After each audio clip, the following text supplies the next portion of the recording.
Começa agora mais uma edição do Papo com Ela. Eu sou Michele Figueiredo e no programa de hoje a gente vai discutir o que muda com a criminalização da misoginia e qual o impacto isso tem nessa crescente de violência contra as mulheres. Aqui a gente também traz informações dos serviços que são prestados pela Defensoria Pública, principalmente para mulheres em vulnerabilidade social. Nas reportagens a gente fala do momento em que a NR1 passa a vigorar, quando as empresas precisam observar esses fatores psicossociais para garantir saúde mental aos trabalhadores. A gente também traz toda a ginástica que é feita por um grupo de meninas para arrecadar fundos para garantir a participação numa competição internacional de ginástica no Peru. Então fica o meu convite, pega o teu café e vem comigo conferir esse papo que a gente preparou com tanto carinho para você. Na tentativa de frear a crescente da violência contra a mulher, o Senado Federal aprovou a criminalização da misoginia. Agora, o ódio às mulheres é considerado crime de preconceito e discriminação semelhante ao racismo. O assunto ainda precisa passar pela Câmara Federal. Mas para entender os impactos dessa medida é que converso hoje com a professora do Departamento de Serviço Social da UFMT, Lélica Lacerda. Lélica, muito obrigada por aceitar o nosso convite para que a gente fale um pouco dos reflexos dessa medida tomada pelo Senado Federal. A gente sabe que ainda precisa passar pela Câmara, que é de criminalizar a misoginia, Se a gente pensar, de fato, o impacto disso para reverter esse cenário tão violento para as mulheres que a gente tem atualmente, como você avalia isso, Eu entendo que a criminalização da misoginia é um primeiro passo, e é um passo importante. A gente está tendo, no cenário atual, uma produção em série, uma produção industrial de conteúdos de misoginia, inclusive conteúdos que vêm sendo monetizados, conteúdos que vêm influenciando decisivamente a formação de crianças e adolescentes. E aí a gente tem assistido estarrecidos, crianças invadindo escolas e atirando, estupros coletivos, E isso tudo não é aleatório, Isso tem a ver com esse processo de disseminação de discursos de ódio na internet. É importante que todas as opiniões caibam na democracia, é importante. Mas discurso de ódio, ele não é opinião, ele é um crime, E a consequência disso, a gente está vendo, começa na piada na internet, começa naquele trend, do que eu vou fazer se ela disser não. E isso vai evoluindo e a gente está vendo isso todos os dias, escalonando até que chega no feminicídio, que é a última medida, é o último grau desse processo de violência. Então a criminalização desse conteúdo é importante para coibir esse tipo de ação e também consequenciar, Porque por trás da produção desses conteúdos que estão atingindo os adolescentes, existem adultos que estão intencionalmente fazendo isso por interesse, seja por interesse político, de reverter um cenário ao não espectro à direita, seja interesses financeiros de monetizar esses conteúdos. Então a criminalização ela é muito importante para resguardar a democracia e para resguardar a vida das mulheres. Mas ela é insuficiente. Lélica, quando a gente fala de misoginia, o que pode ser considerado misoginia? E por que eu estou perguntando isso?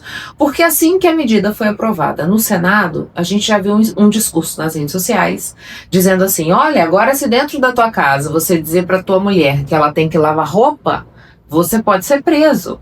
Como se esse fosse um discurso misógino, Então, só para esclarecer quem está nos assistindo, o que é misoginia e de que forma ela se configura? Sim. Assim, falas machistas acontecem o tempo todo. E se a gente fosse criminalizar isso, era mais fácil fazer uma cerca e botar todo mundo dentro. Aquela coisa de, só podia ser mulher no volante, vai pro fogão. Essas são falas machistas, É importante coibir, sim, mas não de uma forma penal, É importante que a gente se eduque e entenda que isso é deselegante, desrespeitoso para as mulheres. Inapropriado. Inapropriado. Agora, a misoginia é quando o discurso de ódio tem um rebatimento que interfere negativamente na vida da mulher, que fira sua dignidade. Então, por exemplo, uma mulher não ascender no seu cargo por ser mulher. Isso é misoginia. Uma mulher ter a sua fala cerceada porque ela é mulher e não consegue fazer uma representação política. Isso é misoginia, né? Então, a misoginia, ela é um grau mais elevado, né, do discurso de ódio, em que a mulher, ela vai ser impactada. Se o marido recorrentemente chama a mulher de burra, deprecia ela e chega um ponto que ela adoece, que ela se deprime, que ela, né, isso é misoginia. Agora, num momento de raiva, você soltar uma fala machista, isso não é misoginia. Então, se o homem acha que com a criminalização da misoginia ele não vai poder falar com as mulheres, quer dizer que ele está num padrão cultural que realmente ele precisa se rever, né? Não é possível. Assim como nossa sociedade teve que rever o tratamento com as pessoas negras, a gente precisa também rever o tratamento que a sociedade dá para com as mulheres. O Brasil tem um passado colonial não rompido, né? E esse passado colonial foi profundamente racista e misógino.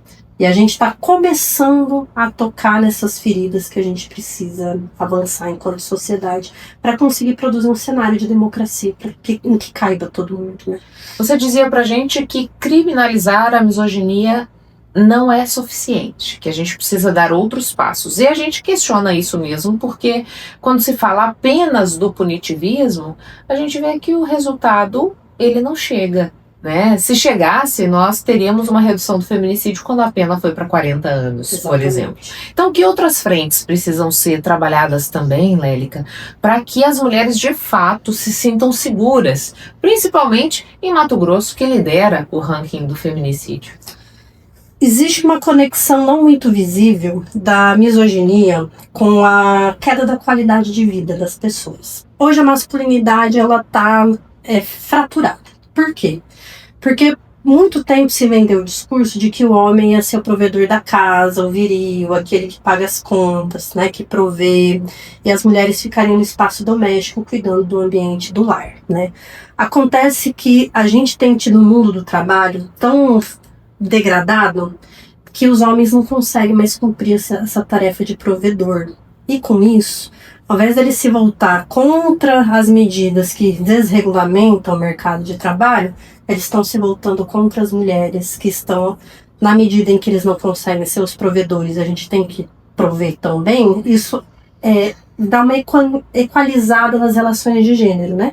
Então, isso tem ferido a masculinidade.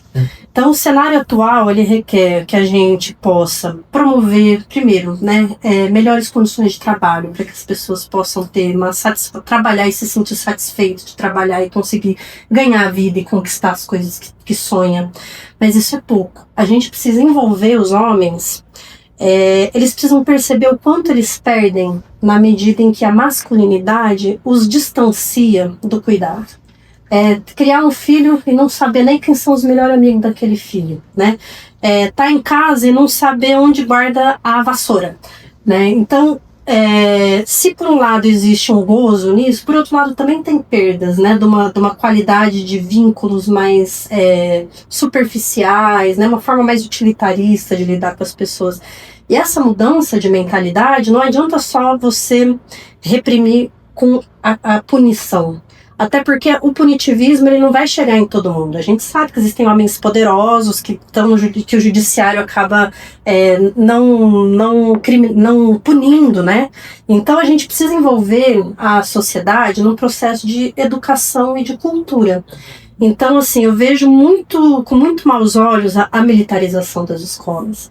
Porque o discurso militar, ele vai impor uma disciplina e uma hierarquia. E que hierarquia é essa que nós estamos falando? Nós temos uma sociedade de 500 anos de colonialismo. Então, dentro dessa hierarquia, a mulher vai estar no lugar de subalternidade. Então, a escola ela não pode ser um lugar de disciplina militar. E reproduza essa questão da diferenciação de gênero, né? Exatamente. Porque você reforça ainda mais esse comportamento. Os papéis de gênero. Então a gente precisa de uma educação libertária que permita as crianças experienciarem outras formas de viver, outras formas de dividir as tarefas entre meninos e meninas, que a menina possa liderar, que o menino exercite o cuidado. É necessário a sensibilização, é necessário que essas crianças tenham contato com outros tipos de masculinidade, né? A masculinidade comprometida com o cuidado, com o afeto, né? Com a leitura dos sentimentos, né? É muito interessante você ver que os meninos, eles são socializados para qualquer situação de desconforto, eles sentem raiva. Né? Então não tem um letramento emocional, enquanto as meninas elas conseguem perceber que elas estão com raiva, que elas estão tristes, que elas estão ansiosas. Os meninos, tudo vai se traduzir em raiva e violência. Então é necessário um processo educativo que possa complexificar a aprendizagem emocional dos meninos, para que eles consigam também ler os seus afetos. E além disso, acho que uma questão que é muito importante é a cultura e o lazer, né? Quando você vê um filme, quando você escuta uma música, quando você vai num show, você consegue viver 1000 vidas em uma, né? A manifestação artística, ela vai sensibilizar você a ver a vida por muitos ângulos que numa vida só você não vai conseguir. Então, eu vejo que a política de cultura vinculada a esse princípio de sensibilizar a sociedade para valorizar as mulheres, para conseguir localizá-las num outro lugar que não seja na subalternização, no cumprimento de tarefas domésticas, também seria uma mediação muito importante para a gente conseguir construir uma outra masculinidade. Mas a questão em si é isso, a gente precisa conseguir envolver a sociedade a repensar os papéis de gênero e a repensar essa hierarquia social que a gente herdou do passado colonial e que hoje se traduz numa profunda violência contra as mulheres. Lélica, uma outra questão que surgiu nas redes sociais logo depois do anúncio, né, da criminalização da misoginia pelo Senado Federal foi de que há um movimento de misandria, que é o ódio aos homens. Por que não cabe falar sobre isso nesse contexto? Uma vez que o comportamento que a gente vem condenando é justamente aquele que fere, que mata, que atormenta as mulheres, né? Seria misandria se a gente estivesse propondo que as mulheres matem os homens, que as mulheres espanquem os homens, que as mulheres vão agora começar a trabalhar e os homens vão ficar em casa subalternos cuidando dos filhos e a mulher que vai mandar no pedaço. Não é essa a proposta, né? A proposta que a gente tem é de uma igualdade de gênero, né? E dentro desse processo de igualdade, portanto, não é cabível discursos e posturas que busquem a subalternização das mulheres, né? E aí, atrelado a tudo isso que eu já falei, é importante também um conjunto de políticas públicas, né? Que possam dar suporte para que a gente efetivamente tire a mulher dessa condição de subalternidade, né? Desde oportunizar que essas mulheres, por exemplo, reforma urbana seria muito importante, né? Que uma coisa é uma mulher que dependa financeiramente do seu marido. Outra coisa é uma mulher que tem a sua casa, que tem o seu lugar de moradia e que vai lutar pelo seu direito à vida, pelo seu direito de igualdade, né? Os serviços de acolhimento, as mulheres vítimas de violência, um judiciário e o legislativo mais célere, né, nessas questões. Mas, enfim, todos esses serviços que eu estou apontando, nenhum deles diz respeito a subalternizar os homens. A gente quer apoio governamental para que as mulheres possam sair da subalternização. E isso não significa que elas vão inverter os papéis e subordinar os homens, não. O que a gente quer é que toda a sociedade possa viver com dignidade. Homens, mulheres, negros, indígenas, brancos, porque senão a democracia ela é só uma promessa, que não tem uma materialidade concreta na vida das pessoas. Como você viu, Lélica, o discurso de mulheres se posicionando contrárias à criminalização da misoginia? Assim, a gente vive num sistema patriarcal, né? A gente tem que entender que essa hierarquia entre homens e mulheres, ela não diz respeito só a relações individuais. Existe um sistema em que os homens são beneficiados, né? Muitas vezes o homem cai para baixo, para cima, né? Uhum. Ele pratica uma misoginia e ao invés dele ser punido, ele vai ascender, né? Ganhar seguidores, ganhar uma posição de destaque. Então, isso é porque o sistema é patriarcal. E muitas mulheres, lutar contra o patriarcado é nadar contra a corrente, né? Quando uma mulher, ela assimila e reproduz o discurso patriarcal, é porque ela individualmente pode ter algum benefício.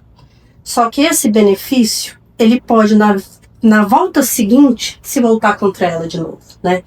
E além disso, então assim, muitas mulheres vão defender porque a linha política dela defende isso, e se ela não defender, ela vai perder o eleitorado, né? Ou o círculo social que ela convive são pessoas que acreditam nisso, e se ela se contrapor, ela vai ter essa relação fragilizada, né? Só que o problema é que a gente viu até acho que era uma deputada Cíntia, eu não lembro o nome dela, mas enfim, ela era uma mulher que fazia toda a pauta antifeminista, e aí ela sofreu violência do marido, e foram as feministas que ela tanto atacava que deu suporte para ela, né? É uma influenciadora. É uma influenciadora? Né? Então é isso, assim, quando a mulher, ela reproduz, a gente não pode nem falar que a mulher é machista, porque ela não tem os benefícios, né, do sistema patriarcal. Então ela acaba muitas vezes reproduzindo esse discurso. Até porque muitas vezes, infelizmente, inclusive, a misoginia, ela vem carregada de um discurso religioso. Parece até que é divino, né? Então são valores muito arraigados, que é difícil da mulher muitas vezes conseguir ter uma crítica e se posicionar contrário. Mas isso não quer dizer que ela vai se beneficiar, né? Porque dali a pouco é ela que vai estar apanhando, dali a pouco é ela que vai estar perdendo uma filha, né? É ela que vai estar sendo abusada. Ela que vai ganhar menos. Ela que vai ganhar menos, né? Então, é isso. As mulheres se prendem a algum benefício individual e imediato que ela possa ter, mas a verdade é que sistemicamente ela está atuando contra ela mesma, porque em qualquer momento ela pode sofrer uma violência e precisar das leis que amparam as mulheres, né? Você falou pra gente sobre esse discurso na internet que é usado, seja para faturar comercialmente, né? Seja para apontar um caminho político. E a gente está vendo os jovens engajarem nesses movimentos misóginos, né? A gente vê aí os Red Pill da vida, Incel, enfim, vários agrupamentos nessa machosfera. Por que que esse é um discurso sedutor para a juventude, Lérica? Uma ótima pergunta. A adolescência, a juventude, é o momento em que a gente está formando o nosso caráter, a nossa personalidade, buscando um espaço de aceitação, de convivência, né, um grupo social a se pertencer. E é muito comum nessa idade você se sentir meio feio, meio desengonçado, achar que nunca ninguém vai gostar de você. Então é um momento de fragilidade próprio do desenvolvimento humano, né? E, no geral, nós temos famílias que trabalham muito, né? E essas famílias, em geral, não conseguem acompanhar de perto essas crianças e adolescentes. E muitas vezes, para a própria família, o celular vai ser um lugar de controle, de aparente segurança. Ah, fulano não está na rua aprontando, ele está dentro do quarto no celular. E é aí que está a armadilha, né? Esses adolescentes que estão nessa fase tão conturbada e sem a supervisão de adultos, eles são muito facilmente manipuláveis e seduzidos por esse discurso misógino, né? Então hoje a gente vê adolescentes, inclusive teve um filme, uma série, né, brilhante da Netflix chamada Adolescência, que vai retratar exatamente isso que eu tô falando. É uma família amorosa, que cuida bem do menino, que tenta estar presente, mas todo mundo trabalha muito, né? E chega um ponto que o menino é acusado de um feminicídio, né?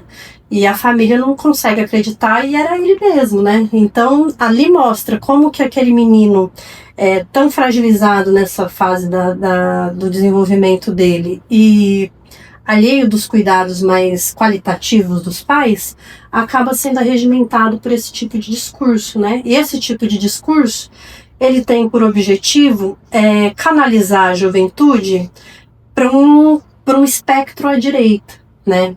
E tem dado muito certo, né? A gente tem visto adolescentes entrando nas escolas armados, a gente tem visto estupros coletivos sendo organizados.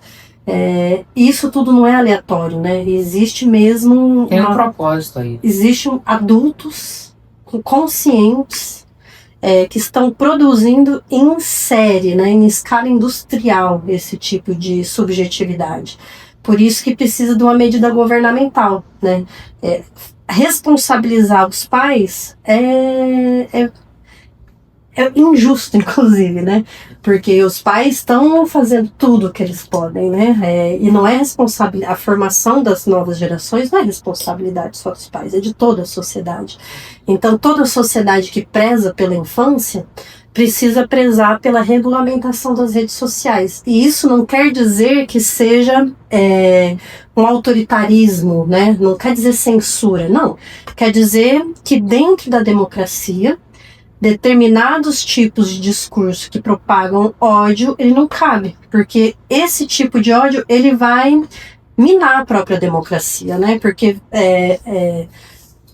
veja, é o nazismo, por exemplo, que sustentava que judeus não eram pessoas e que, portanto, poderiam estar no campo de concentração. Então, poderiam ser eliminados. Poderiam ser eliminados. Então, esse discurso da misoginia de que as mulheres são subalternas e aquelas que não querem se subalternizar podem ser eliminadas, é um discurso da mesma natureza nazifascista. Então ele não cabe dentro da democracia, né? A gente pode discordar do que é ser mulher, a gente pode discordar sobre o que é sobre a masculinidade. Agora, a gente não pode aceitar e naturalizar discursos que sustente a supremacia de um grupo sobre outro. Isso fere a democracia. Então, a regulamentação da rede não é um aumento da censura ou do autoritarismo, ao contrário, é o resguardo da democracia também no ambiente digital. Lélica, muitíssimo obrigada pelas considerações aqui no Papo. Deixo o espaço à disposição caso queira trazer mais algum esclarecimento. Eu agradeço muito também. A universidade, né, tem esse compromisso social de debater e trazer soluções para a coletividade. Nós somos do Laboratório Nenhuma Menos, então quem quiser conhecer mais o nosso trabalho, nós estamos lá no Instagram, Laboratório Nenhuma Menos. A gente faz um breve intervalo comercial, volta já, não saia daí.